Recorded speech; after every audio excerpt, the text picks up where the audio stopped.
Have you ever considered Romania? Welcome to part 27 of the United States might as well be 53rd world countries stacked up in a trench coat. When it comes to developing nations, Romania does come to mind, and it probably shouldn't. Ohio has half the people of a country like Romania, and the state makes more than 2 times the GDP of Romania. So this is truly where I start to ask, what the hell is going on? Just to start, the median income is $38,000 for individuals in Ohio, but the GDP per capita is $75,000 per person in Ohio.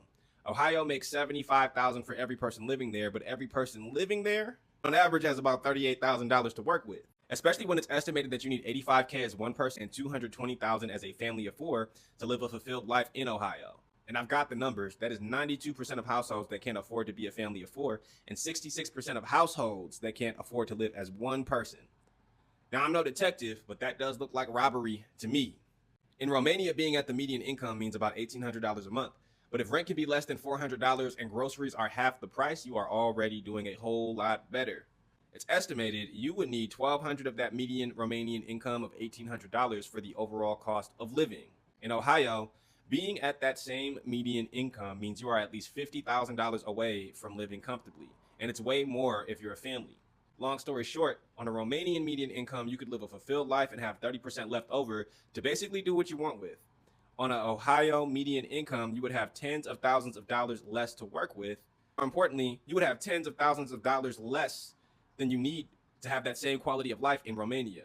I believe this is an outcome we see with Ohio being ranked 5 out of all 50 states for the number of youth detention centers. And I grew up in Milwaukee and Philly, so I just know from experience. When you start to see all these kids stepping outside to commit adult type crimes, whether they're resource related or not, there's 100% a deficit at home.